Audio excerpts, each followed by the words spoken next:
My family demanded I put down my dog after my nephew dragged him by the collar and seriously injured him. Now they're crying when the cops are on my side. The first time my 13-year-old nephew Conrad spotted my rescue dog Mushu, his eyes lit up. I warned him that he had to be gentle because Mushu was still traumatized from his previous owner, but he didn't care. Moments later, I saw him cornering Mushu in the kitchen, pulling his ears and tail hard enough that Mushu started yelping. "Conrad, I told you to be gentle!" I yelled out, grabbing his wrist to stop him. His mother Gloria watched me grab him and immediately pushed me aside. "Okay, no. You do not touch my son. He was literally just playing," she argued. I took a deep breath to calm myself and knelt down to comfort Mushu. Gloria rolled her eyes. "You treat that dog better than people. Just keep your kid away from my dog," I said, not willing to argue. Things just started settling down when Conrad snuck a fork from the kitchen and started poking at Mushu again when he thought no one was looking. I confiscated the fork and said, "You wouldn't like it if I poked you with a fork too, right? So don't do it to a dog." Gloria overheard me and gave a disgusted expression. "Now you're lecturing my son?" "Well, I wouldn't be lecturing if he actually listened," I replied. "Well, maybe you shouldn't be so sensitive over a fork," she shouted. I was speechless. It felt like I was arguing with a person whose IQ was below room temperature. Completely pointless. So I gently moved Mushu to my bedroom and locked the door, thinking I could at least keep him safe for the rest of the party. But Conrad had seen where I placed the keys. So while the adults were busy playing cards, Conrad stole the keys from my purse and dragged Mushu out into the garage by the collar. He then lined up tiny firecrackers on the floor beside Mushu and lit it up. "It's funny how scared he gets," Conrad said while filming on his phone. Mushu tried to escape, but Conrad blocked his path. That's when Mushu, in pure terror, bit Conrad's arm and drew blood. The entire family froze when we heard Conrad scream. We all rushed toward the sound, and what I saw made my blood run cold. Conrad was on the ground, clutching his forearm while Mushu cowered in the corner, shaking violently. The smell of firecracker smoke hung in the air, and I could see the burnt paper scattered across the concrete floor. Conrad's phone was still recording from where it had fallen. Gloria pushed past me and dropped to her knees beside Conrad. "That beast attacked my baby!" She tried to pull Conrad's hand away to see the wound. There were deep puncture marks embedded on his arm. My dad grabbed a broom, trying to keep Mushu cornered while Gloria pressed on the wound. My mother stood in the doorway, hand over her mouth. "I told you that dog was dangerous," she said through her tears. My dad helped her take Conrad to her car and rushed to get him to the ER. From the hospital, she called animal control, sending pictures of Conrad's wound as proof. Within an hour, they were at my door with a seizure order. The officer looked stern until I showed him the security footage from my home cameras, as well as the recording from Conrad's own phone.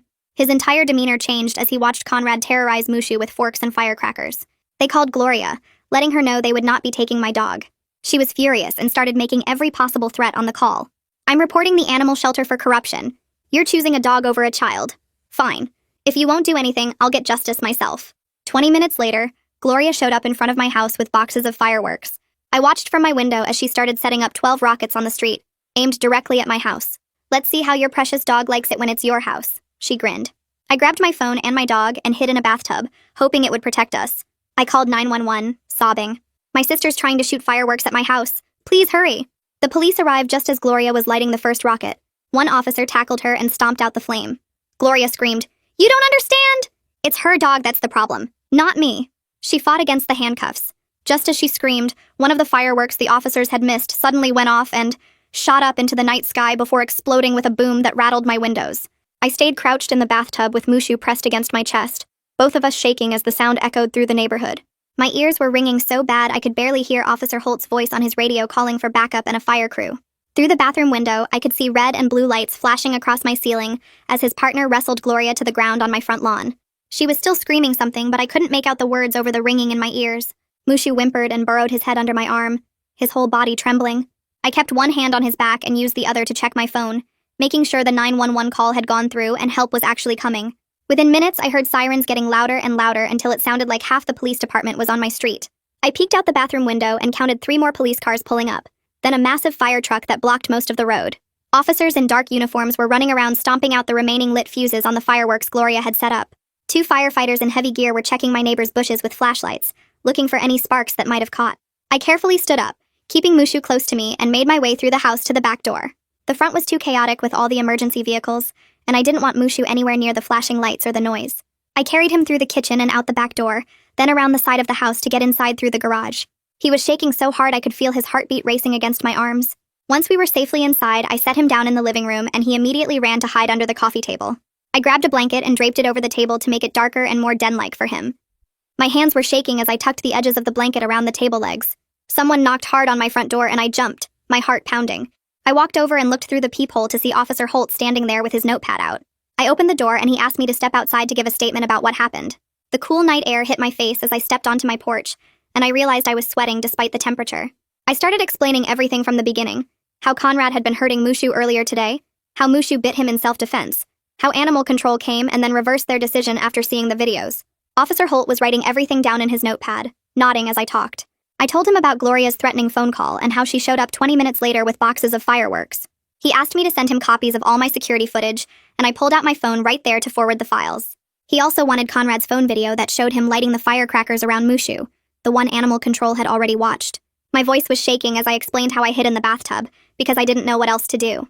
Officer Holt looked up from his notepad and told me I did the right thing by calling 911 and staying safe.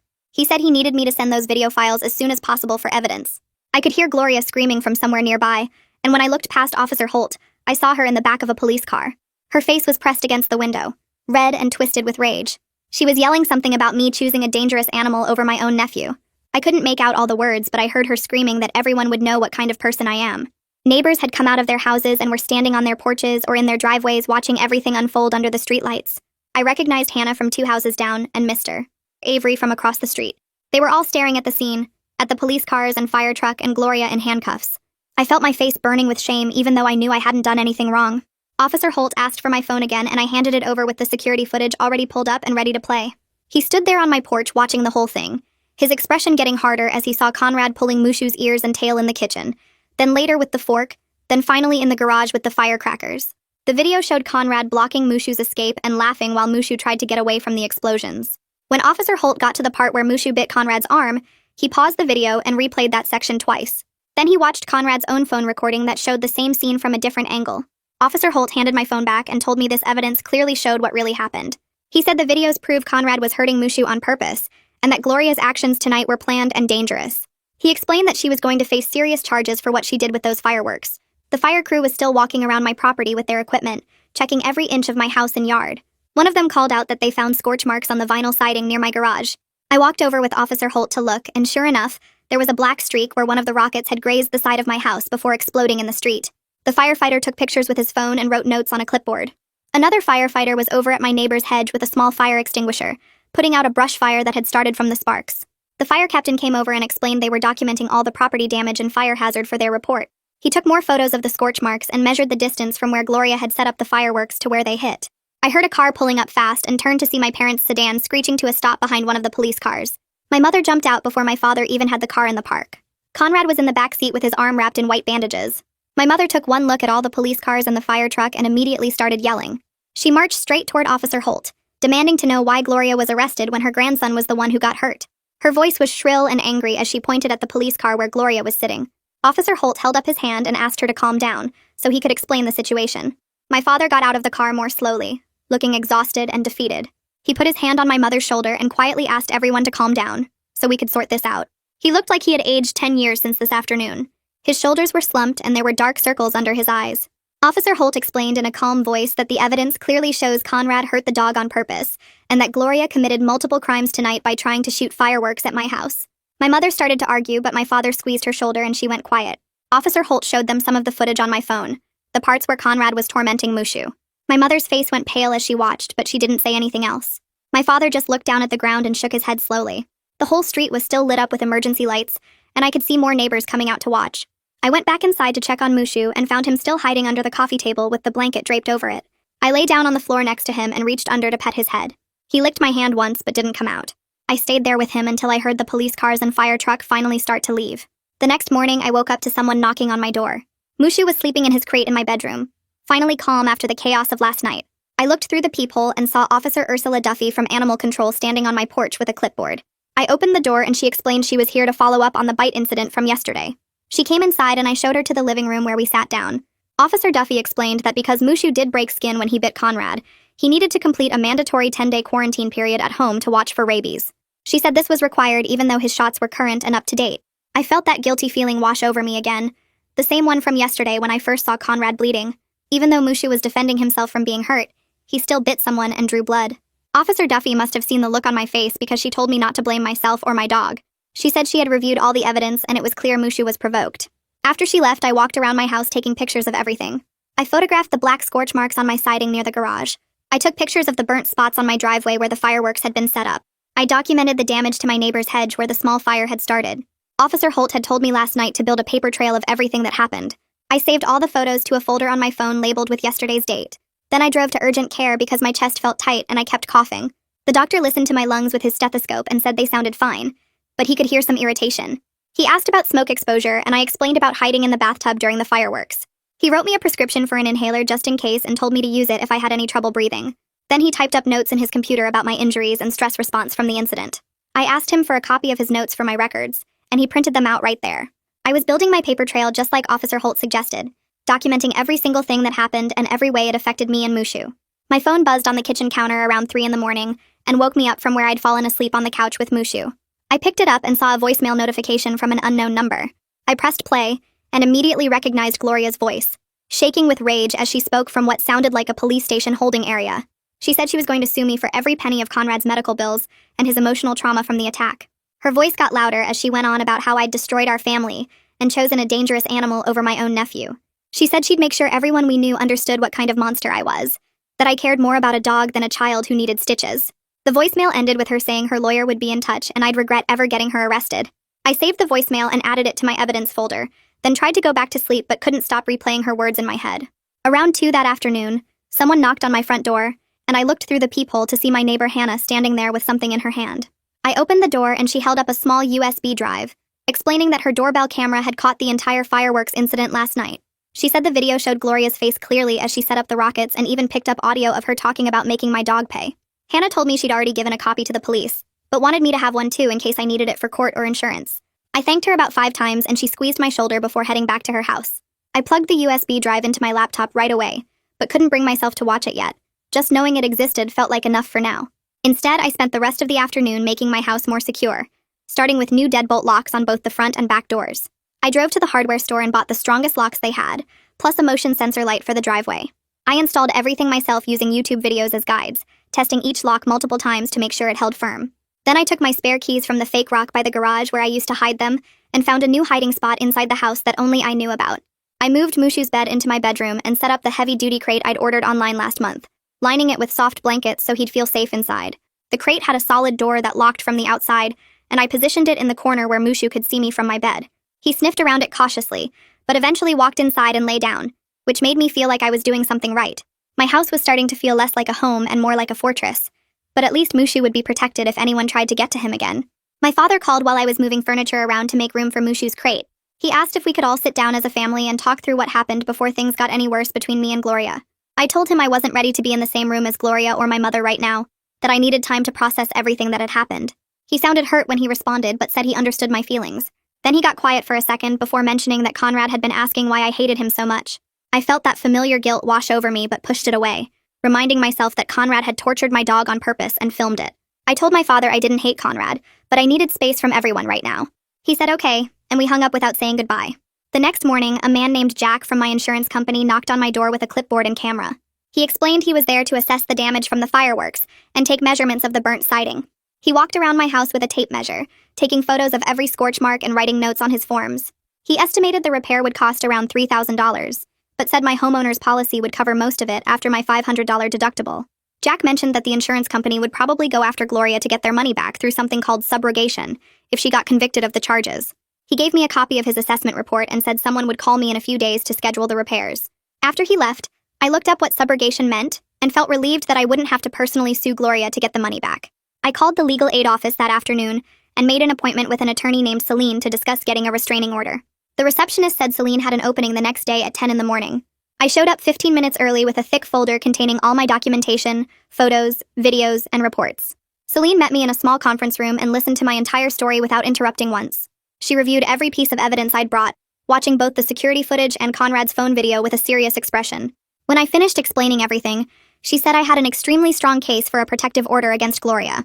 She started filling out the paperwork right there, asking me specific questions about dates and times and exact quotes of what Gloria had said. Celine explained the process for getting an emergency hearing and what I should expect when we went before the judge. Her matter-of-fact tone helped me feel less emotional about the whole situation. The next day, I met with Celine again, and she walked me through what would happen at the protective order hearing. She helped me organize all my evidence into a clear timeline that showed exactly how events unfolded. We put the fork incident first, then the firecrackers in the garage, then the bite, then Gloria's threats on the phone, and finally the fireworks attack. Celine had me practice telling my story out loud, coaching me to stay calm and stick to facts without getting defensive or angry. She said judges respond better to people who seem rational and credible rather than emotional and vengeful. We went through potential questions Gloria's lawyer might ask and how I should answer them honestly but briefly. By the end of the session, I felt more prepared and less scared about facing Gloria in court. That same afternoon, the animal control supervisor named Hadley came to my house for the mandatory quarantine home visit. She spent about 30 minutes observing Mushu, watching how he moved around the house and how he reacted to different sounds. She made notes in her report about his body language and the way he flinched at loud noises. Hadley told me she'd seen hundreds of dog bite cases in her career, and this was one of the clearest examples of justified self-defense she'd ever encountered. She said Mushu showed obvious signs of past trauma and fear responses that were consistent with abuse from a previous owner. Before she left, she signed off on the home quarantine paperwork and said I was doing everything right to help Mushu recover. Her validation meant more to me than I expected, and I felt tears starting but held them back until after she drove away. Later that evening, Hannah came back over with her laptop and said she wanted to show me the actual video file from her doorbell camera. I wasn't sure I wanted to see it, but she said it might help me prepare for court. We sat on my couch and she pulled up the footage, which showed Gloria's car pulling up with boxes of fireworks in the passenger seat. The video captured Gloria's face clearly as she got out and started setting up the rockets, positioning them to aim at my house. The audio picked up her voice saying she'd teach me what it felt like when someone I loved got hurt. Watching her deliberate setup made my stomach turn, and I had to pause the video twice to catch my breath. Hannah put her hand on my arm and asked if I wanted to stop, but I said no. I needed to see all of it. The video showed the police arriving and tackling Gloria just as she lit the first fuse. Seeing it from Hannah's perspective made the whole thing feel even more real and terrifying than it had felt hiding in my bathtub. Officer Holt called me that night to give me an update on the charges Gloria was facing. He explained that the prosecutor was likely going to charge her with reckless endangerment for shooting fireworks at an occupied house, attempted arson for trying to start a fire, and possibly assault depending on how the district attorney's office reviewed the case. He asked how I was holding up and I told him I was managing but scared about what Gloria might do next. Holt said domestic cases like this were always the hardest because families got torn apart no matter how things turned out. He promised to keep me updated on any developments and told me to call him immediately if Gloria tried to contact me or came anywhere near my house. The next morning, I woke up to 17 missed calls from various family members.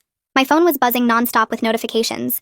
I opened Facebook and saw that Gloria had posted a massive rant overnight claiming I had sicked my vicious rescue dog on her innocent son who was just playing. Her version of events was completely twisted. She wrote that Conrad was gently petting Mushu when the dog suddenly attacked him without warning.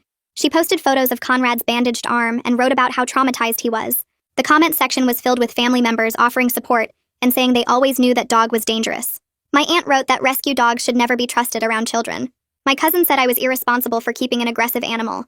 I felt sick reading through all the lies, but I forced myself to screenshot every single post and comment. I saved everything to a folder on my computer labeled evidence. Then I blocked Gloria on Facebook, Instagram, and every other social media platform I could think of. I adjusted all my privacy settings so she couldn't see anything I posted or commented on. Celine had told me during our last meeting to let Gloria keep talking, because every lie she told publicly would hurt her credibility in court. The more she contradicted the video evidence, the worse she would look to a judge. That same day, I noticed Mushu was acting strange. Every time a door slammed or a car backfired outside, he would start shaking and panting heavily. His whole body would go stiff and his eyes would get wide with fear. I couldn't even close a cabinet without him flinching. I called the vet clinic and asked if they had anyone who specialized in animal behavior and trauma. The receptionist gave me the name of Jasmine Woods, who worked there 2 days a week. I made an appointment for that afternoon. When we got to the clinic, Jasmine spent almost an hour observing Mushu and asking me detailed questions about what happened with Conrad. She watched how Mushu reacted when she dropped a book on the floor. He immediately tried to hide under the exam table. She explained that he was having panic attacks triggered by loud noises because Conrad had terrorized him with firecrackers. She prescribed anti-anxiety medication and gave me information about a training program that could help him recover. The medication would take a few weeks to fully work, but it should help calm his nervous system. She also recommended I create a safe space for him at home where he could retreat when he felt scared. The next day, Celine and I went to the courthouse to file the paperwork for a temporary protective order. The clerk at the window looked over all my documentation, including the videos, police reports, and witness statements from Hannah. She scheduled an emergency hearing for 3 days from now and issued a temporary no-contact order that would be effective until the hearing. The order said Gloria couldn't come within 500 feet of me or my house and couldn't contact me directly or through other people. Walking out of the courthouse with that paperwork in my hand, I finally felt like I was taking control of the situation instead of just reacting to Gloria's chaos. I had spent so many days feeling helpless and scared, but now I was actively protecting myself through the legal system. That afternoon, Jack the insurance adjuster called me back with his full report. He confirmed the damage estimate was right around $3,000 for replacing the siding and cleaning up the scorch marks. He explained that my homeowner's insurance would cover it minus my $500 deductible. Then he told me something interesting. He said if Gloria got convicted of the criminal charges, the insurance company would definitely go after her to recover what they paid out. The subrogation process was separate from any criminal restitution she might owe. That meant she could end up paying for the damage twice, once to the insurance company, and once as part of her criminal sentence. I thanked him for the information and hung up feeling a bit better about the financial side of things. 2 days later, my father showed up at my door without calling first. I saw his car pull up and felt my stomach drop. He knocked softly and asked if we could talk. I let him in but stayed standing near the door. He started by saying he understood I was upset, but asked if I would consider dropping the protective order for the sake of family unity. He said Gloria was sorry, even though she hadn't actually said those words to me herself. He mentioned that Conrad was having nightmares and was traumatized by everything that happened. I took a deep breath and told him that Gloria literally tried to burn down my house with fireworks. I said I wasn't backing down just to make everyone comfortable. He looked hurt, but I held firm. I explained that until Gloria took real responsibility for her actions and stopped blaming Mushu for defending himself, I needed legal protection from her. My father nodded slowly and left without arguing further. That evening, my mother left me a voicemail. Her voice was cold and angry. She said she wouldn't be visiting my house anymore as long as I had that dangerous dog. She called me selfish and cruel for keeping an animal that hurt a child. She said I was choosing a pet over my own family, and that she was ashamed of me. Listening to her words felt like being punched in the stomach. Part of me wanted to call her back and explain everything again, but I knew it wouldn't matter. She had already decided that Mushu was the villain and nothing I said would change her mind. I saved the voicemail to my evidence folder just in case and tried not to cry. The next morning, I received an official-looking envelope in the mail from Animal Control. Inside was a written assessment from Officer Duffy. The report stated clearly that Mushu's bite was a direct response to sustained provocation and abuse. It explicitly noted that Conrad's actions with the firecrackers constituted animal cruelty under state law. The report also mentioned that Mushu showed remarkable restraint by only biting once when he easily could have done much more damage. Officer Duffy wrote that in her professional opinion, Mushu posed no danger to the public and should not face any restrictions or penalties. This document would be crucial evidence at the protective order hearing. I made 3 copies and gave one to Celine right away. My father called me that evening with an update. He said Gloria had been formally cited by the prosecutor's office and received a court date for her arraignment on the criminal charges. According to him, Gloria was telling the whole extended family that I was the one who should be arrested for having a vicious animal. She had apparently convinced herself that she was the real victim in all of this. She was saying the police were corrupt, and that the videos had been edited to make her look bad. My father sounded exhausted trying to deal with her delusions. I thanked him for keeping me informed, but told him I couldn't discuss Gloria with him anymore, because it was too stressful. 3 days later, I sat in the courthouse waiting room with Celine before the protective order hearing. My hands were shaking as we went over my testimony one last time. When we entered the courtroom, I saw Gloria sitting on the opposite side with her attorney. She glared at me with pure hatred. The judge called the hearing to order and asked me to take the stand. I testified about everything that happened, starting with Conrad pulling Mushu's ears and tail at the party. I explained how I had locked Mushu in my bedroom for safety, but Conrad stole my keys. I described finding Conrad in the garage with the firecrackers and Mushu's terrified reaction. I talked about the bite and how Animal Control had reviewed all the evidence. Then I testified about Gloria's threats on the phone and her showing up with boxes of fireworks aimed at my house. The judge watched all the video evidence on a large screen. He read through Officer Duffy's Animal Control report carefully. Hannah testified as a witness about what she saw from her doorbell camera. The judge asked Gloria's attorney if she had any evidence that contradicted the videos. Her attorney admitted she didn't have anything that disputed what the cameras had captured. The judge granted a temporary no-contact order effective immediately. He said the order would remain in place and scheduled a full hearing in 2 weeks to determine if it should become permanent. Walking out of that courtroom, I felt like I could finally breathe again. 2 days after the protective order hearing, my father called to tell me that Conrad's school counselor wanted to talk to me. He said the counselor's name was Louis Mann, and he was working with Conrad on therapy related to the incident. Louis wanted my perspective to help Conrad process what happened and understand the consequences of his actions. I listened to my father explain this and felt my chest tighten with stress. I told him politely that I wasn't comfortable having any contact with Conrad or anyone on Gloria's side right now, not even through a therapist. I suggested that Louis could review the video evidence if he wanted to understand what actually happened, since the footage showed everything clearly. My father sounded disappointed, but said he understood. He hung up without pushing further. I sat on my couch afterward feeling guilty for saying no, but I knew I needed to protect my own mental health right now. The next morning, I found a thick envelope in my mailbox from a law office I didn't recognize. Inside was a formal demand letter on expensive letterhead from an attorney named Catherine Diaz. The letter claimed I owed Gloria $25,000 for Conrad's medical bills, pain and suffering and emotional distress caused by my dangerous animal. It used legal language to make everything sound official and threatening. My hands shook as I read through the 3-page letter listing all the ways they planned to pursue me if I didn't pay within 30 days. I didn't respond directly or call the number listed. Instead, I immediately scanned the entire letter and forwarded it to Celine and to my insurance company. Celine called me back within an hour and told me this was a classic intimidation tactic. She said to ignore it completely, and not to communicate with Catherine Diaz under any circumstances. She explained that Gloria's attorney was trying to scare me into settling before the criminal case was resolved. Hearing Celine's calm, professional voice helped me stop panicking. 10 days after the bite incident, Animal Control officially completed Mushu's quarantine period. Officer Duffy came by for a final check and confirmed he showed no signs of rabies, exactly as expected given his vaccination records. She handed me a formal closure letter stating the case was resolved and all restrictions on Mushu were removed. I felt relief wash over me as I read the official document. That same afternoon, I started the behavioral training program that Jasmine Woods had recommended. I set up a quiet space in my living room and played recordings of fireworks and loud noises at very low volumes. Mushu would flinch at first, but I'd give him treats and calm reassurance until he relaxed. We did these exercises for 15 minutes each evening, slowly building his tolerance. The first few sessions were rough because he'd start shaking even at low volumes. But by the end of the week, I could see tiny improvements in how quickly he calmed down. Hannah stopped by while I was outside with Mushu in the backyard a few days later. She asked how I was holding up and said she'd been thinking about me. I told her about the protective order and the demand letter, and she shook her head in disbelief at Gloria's behavior. Hannah said she'd be happy to testify at any future hearings if I needed her to. She mentioned that the whole neighborhood had seen what Gloria did that night, and most people were on my side. Several neighbors had apparently asked her about the incident and expressed concern for me. Hearing this made me feel less isolated, even though my own family had mostly turned against me. I thanked Hannah for her support and for the doorbell footage that had been so crucial. She gave me a hug and told me to call if I needed anything. Having at least one person in my corner who wasn't being paid to help me meant more than I could express. Over the next few days, I sat down at my computer and created a detailed timeline document of everything that had happened. I started from the moment Conrad first spotted Mushu at the party and went through every incident chronologically. I added timestamps from the security footage and Conrad's phone video. I included photos of the firecracker burns on the garage floor, the scorch marks on my siding, and screenshots of Gloria's social media posts. I attached copies of the animal control reports, the police reports, and Hannah's doorbell camera footage. I organized witness statements from Hannah and the responding officers. By the time I finished, the document was 23 pages long with clear sections and an index. Having everything laid out so clearly helped me feel less overwhelmed and more prepared for whatever came next. I sent the complete packet to Celine for her review. She called me the next day and said it was one of the most thorough evidence compilations she'd ever seen from a client. She said this level of documentation would be incredibly valuable for any future proceedings. My father called again a week later with unexpected news. He told me that Child Protective Services had showed up at Gloria's house to do a welfare check on Conrad. Someone had reported concerns about the home environment after the fireworks incident became public. The CPS worker interviewed Gloria and Conrad separately and inspected the house.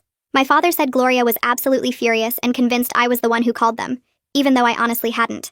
I told my father I had no idea who made the report, which was the truth. He believed me but said Gloria was telling everyone I was trying to destroy her family. The CPS visit had apparently shaken her badly because she realized how serious the situation had become. My father sounded exhausted trying to manage Gloria's anger while also staying in contact with me. I felt bad for putting him in the middle, but I wasn't going to apologize for protecting myself. The following Monday, I had to have an uncomfortable conversation with my boss at work. I explained in general terms that I was dealing with a family legal situation that would require me to attend court hearings and meetings with attorneys over the next few months. I asked if there was any way I could have flexible hours or work from home on days when I had appointments. My boss listened carefully and asked a few basic questions without prying into details. She told me she appreciated me being upfront about the situation and said we could definitely work something out. She approved me to work remotely on court days as long as I kept up with my deadlines and stayed available by email. I was incredibly grateful for her understanding, but also embarrassed that my family drama was affecting my professional life. I'd always kept work and personal life completely separate before this. Around this same time, I noticed that several of Gloria's friends who had initially supported her online had gone quiet. When the police report became public record, people could see the actual facts of the case. The report contradicted everything Gloria had claimed in her social media posts. People were starting to realize she'd lied about Conrad just playing innocently, and Mushu attacking unprovoked. A few of her friends even deleted their supportive comments from her posts. I didn't feel vindicated or happy about this. Mostly I just felt tired of the whole situation and wished it would all be over. I wanted my life back and to stop thinking about Gloria and Conrad every single day. My insurance company finally sent me the official letter about the siding repair coverage. They confirmed they'd cover $2,500 of the repair costs after I paid my $500 deductible. Jack called me to explain the breakdown and mentioned again that the insurance company would pursue Gloria for reimbursement through subrogation once the criminal case was resolved. He said this was standard procedure when another party was clearly at fault for property damage. I was relieved I wouldn't have to pay the full $3,000 out of pocket. The deductible was manageable even though it hurt to spend that money on damage Gloria had caused.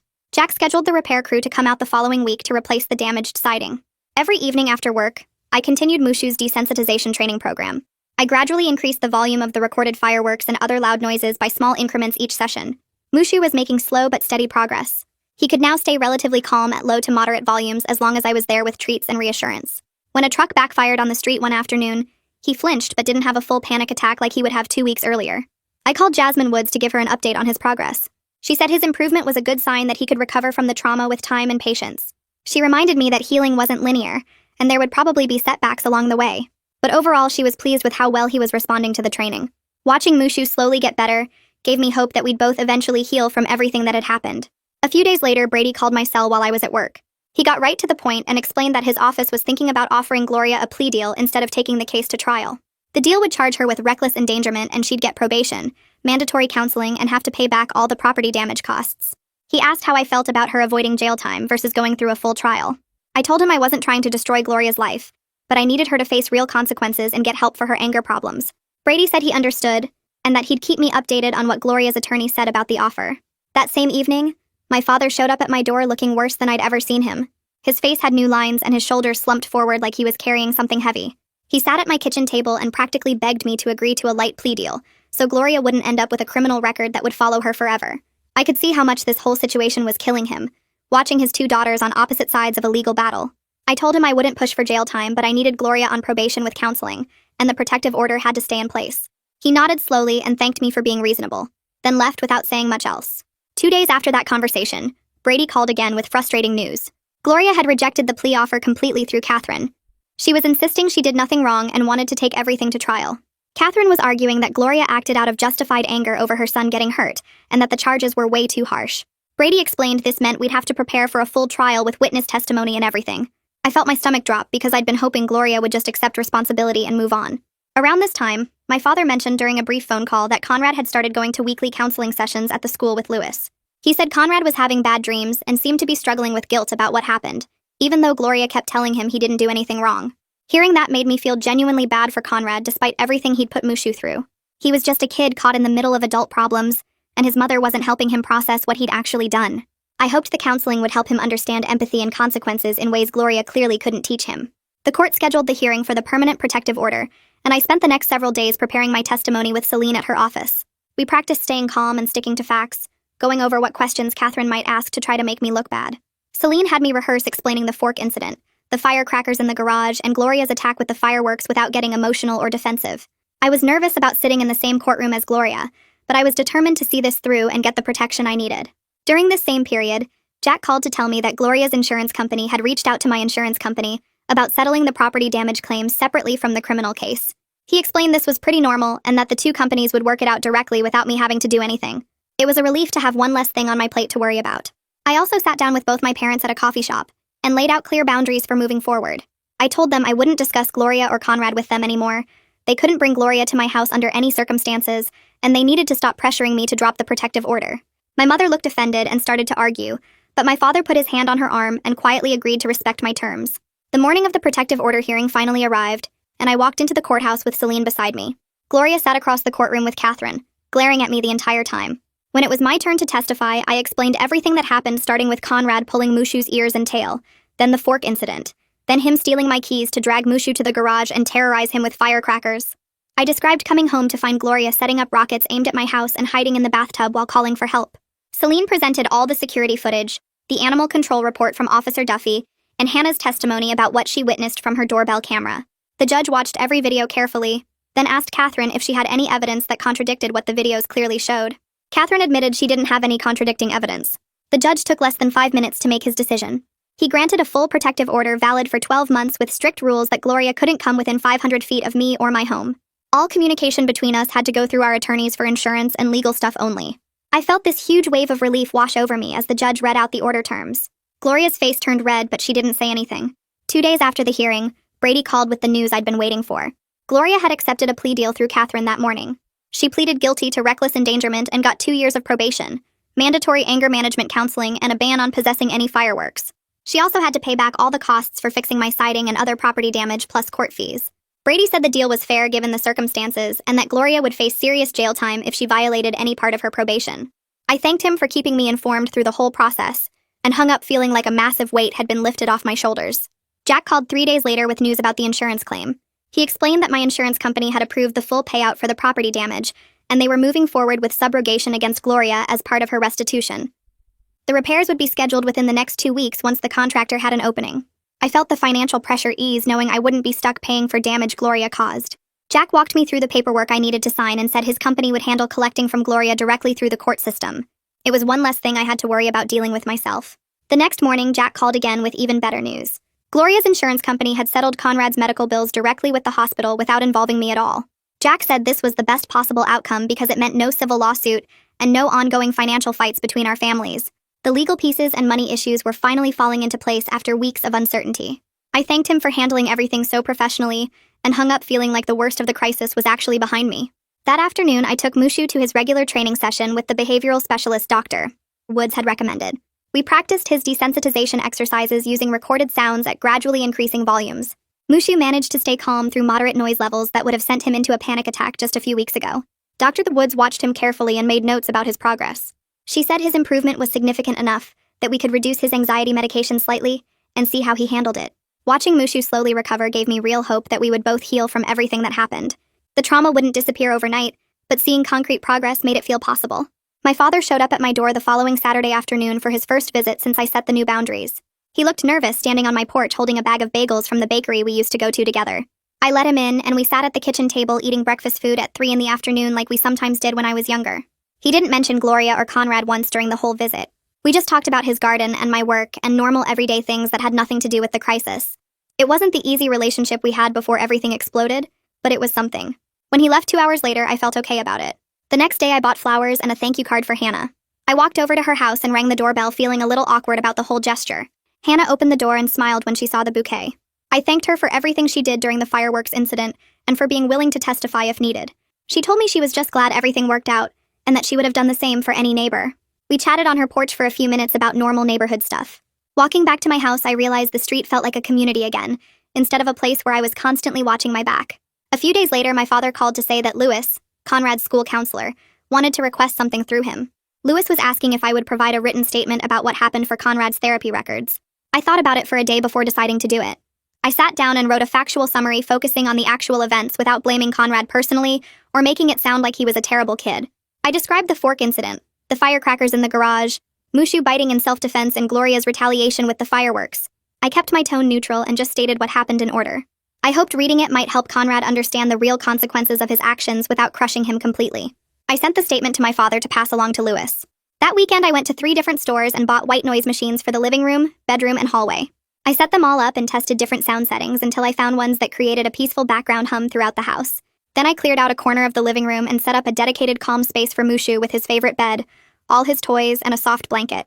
I put up a baby gate so he could see out, but have his own protected area when he needed it. The house was starting to feel peaceful again, instead of like a place where bad things happened. Small routines and normal daily life were gradually coming back. On Tuesday morning, I opened my email and found a message from Gloria's attorney. My stomach clenched when I saw the sender name, but I made myself read it. The email was brief and formal, acknowledging the protective order terms and confirming that Gloria would comply with all contact restrictions. The tone was cold and businesslike, but at least it wasn't hostile or threatening. She wasn't fighting anymore or trying to find ways around the court order. It was more than I expected, honestly. My father came by again 2 weeks after his first visit, and we fell into the same comfortable pattern of just spending time together without discussing the elephant in the room. Near the end of his visit, he mentioned that Conrad's counseling sessions were really helping him understand empathy and consequences. Apparently, Conrad had been doing exercises about how his actions affect other people and animals, and he was starting to take real responsibility for what he did. My father said Conrad even asked if there was a way he could apologize to Mushu someday, though obviously that wasn't possible with the protective order. I told my father I was cautiously hopeful that Conrad would grow from this experience and maybe become a better person because of it. The repair crew showed up on Thursday morning with their truck full of materials and tools. They spent 2 full days replacing the damaged siding and pressure washing the scorch marks off the driveway and front walk. I stayed inside with Mushu during the loud parts so he wouldn't get stressed by the noise. When they finally finished on Friday afternoon, I walked outside to look at the house. The new siding matched perfectly, and all the black marks were gone. Standing there on my front lawn looking at my house, it finally felt like home again instead of a crime scene. The physical evidence of that terrible night had disappeared, even if the memories would probably stay with me forever. That weekend, I sat down at my kitchen table with a notebook and wrote out exactly what I needed for any future family events. No Gloria or Conrad at my house ever. No surprise visits from anyone. No guilt trips about dropping the protective order. No pressure to forgive before I'm ready. I wrote it all down in clear bullet points so there wouldn't be any confusion later. When my father stopped by on Tuesday, I showed him the list and explained these were my boundaries going forward. He read through it slowly, nodding at each point. He folded the paper and put it in his wallet, then told me he understood and would respect what I needed. Having those boundaries written down and agreed to made me feel like I had some control back instead of just reacting to whatever happened next. A few nights later, I took Mushu out for our evening walk around the block just as the sun was setting. We were halfway down the street when someone's backyard party started up, and I heard the sharp crack of fireworks going off a few houses away. Mushu stopped walking and his whole body went stiff. He looked up at me with those worried eyes, waiting to see how I would react. I knelt down beside him and gave him the calm signal we'd been practicing with Dr. Woods, placing my hand on his chest and taking slow breaths. Another firework went off and he flinched but didn't try to run. After a few seconds, he relaxed a little and started walking again, staying close to my leg. It wasn't perfect, and he was still nervous, but he recovered way faster than he would have a month ago. I was really proud of how far he'd come with the training. The next morning, my father texted asking if I wanted to meet for coffee at the shop on Main Street. I agreed because it felt safer than having him at my house where we might get interrupted. We sat at a corner table with our drinks, and he started the conversation by saying he wished things were different with the family. He admitted that Gloria and I probably needed to stay apart for now, and that pushing for some big reconciliation wouldn't help anyone. I told him I appreciated that he was respecting my boundaries, and that I still wanted to have a relationship with him, even if things with Gloria were complicated. We agreed to keep meeting like this, just the two of us, without forcing anything that neither Gloria nor I were ready for. That night, I was back home with Mushu curled up in his bed next to my chair, while I read a book I'd been trying to finish for weeks. I'd logged out of the family group text earlier that day, and put my phone on Do Not Disturb mode so I wouldn't see any messages until morning. The house was quiet except for Mushu's soft breathing and the occasional page turn. Life wasn't perfect, and my family relationships were still a mess. But I'd protected what mattered most to me and built a home that felt safe and peaceful for both of us. And that's the end of this one. I love when a simple story carries something you can actually use in real life. If it sparked a thought or gave you a fresh perspective, that's the goal. Subscribe so you can catch the next one when it drops.